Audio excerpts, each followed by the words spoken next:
조선 후기 주변국에 대한 지도의 백미로 서울대 규장각 한국학연구원 소장의 해동 삼국도를 들 수 있습니다. 지도의 표지에는 일본, 조선, 유구전도라 되어 있습니다. 한반도를 비롯하여 중국의 만주 지역과 북경, 동부 연해 지역, 대만의 서쪽 해안, 유구, 일본 등이 그려져 있습니다. 세로 248cm, 가로 264cm의 대형 지도로 일본의 모습이 매우 상세하게 그려져 있습니다. 조선의 한양에서 사방 각지에 이르는 육로와 해로가 자세히 표현되어 있고 동해에는 백리척도 그려져 있습니다.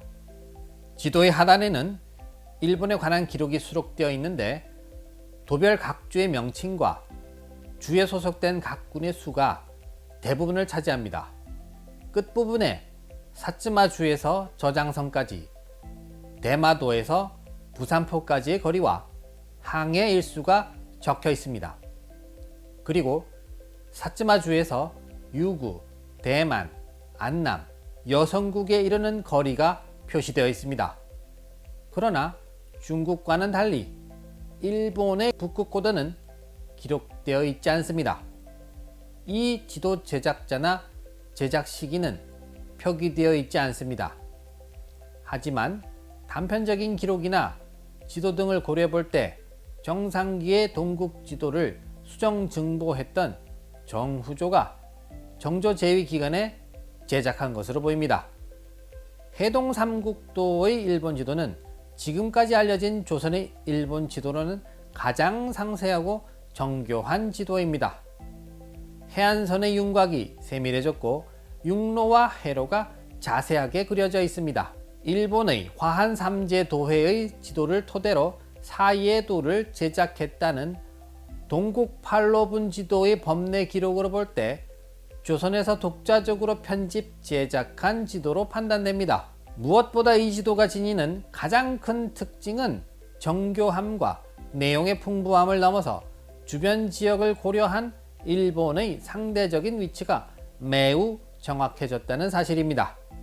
이전 시기의 지도는 대부분 일본을 조선의 남쪽 또는 동남쪽에 두었고 면적도 작게 그렸습니다. 그러나 해동 삼국도에서는 혼슈 북단 부분이 거의 함경도의 위도에 그려져 있고 경도상에서도 한반도의 중심에서 동쪽으로 이동되어 있습니다.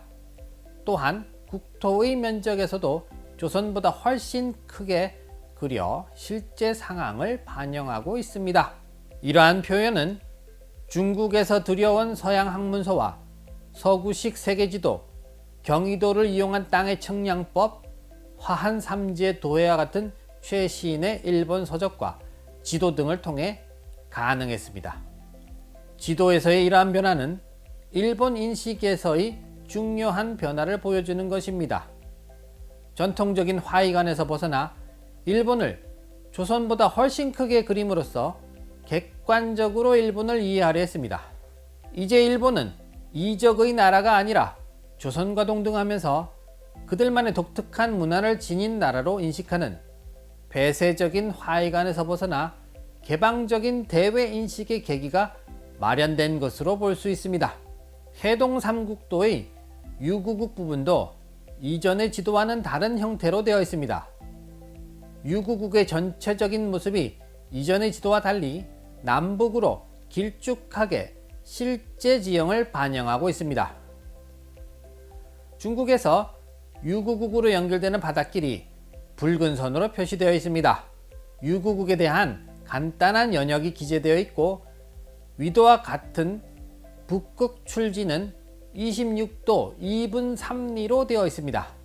오키나와 본섬의 지명도 이전 지도들에서는 볼 수 없는 지명들이 수록되어 있는데 최신 정보를 바탕으로 제작된 것으로 보입니다.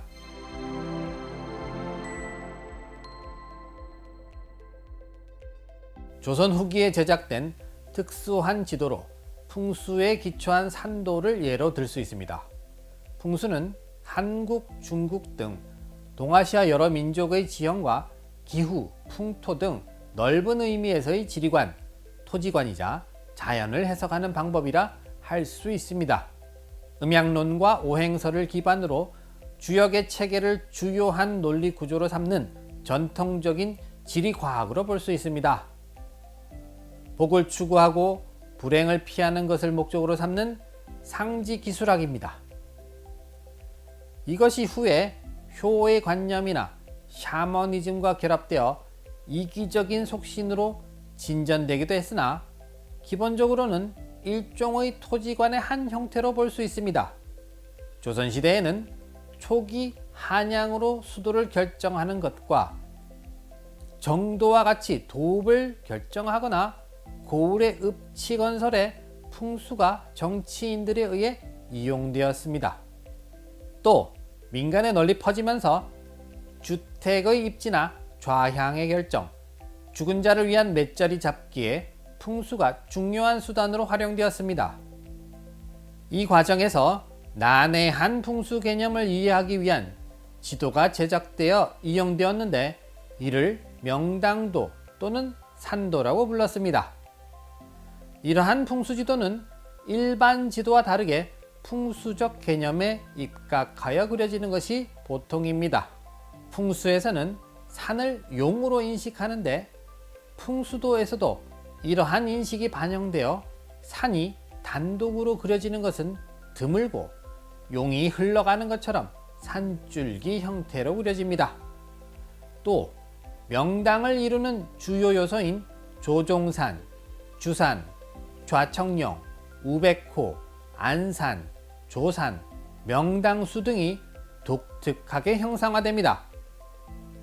광주 평장동도를 보면 풍수적 관념에 기초하여 좌청령, 우백호, 남주작, 북현무 등의 사신사가 맥세를 강조하여 독특하게 표현되어 있으며 명당수도 점선의 형태로 그려져 있습니다.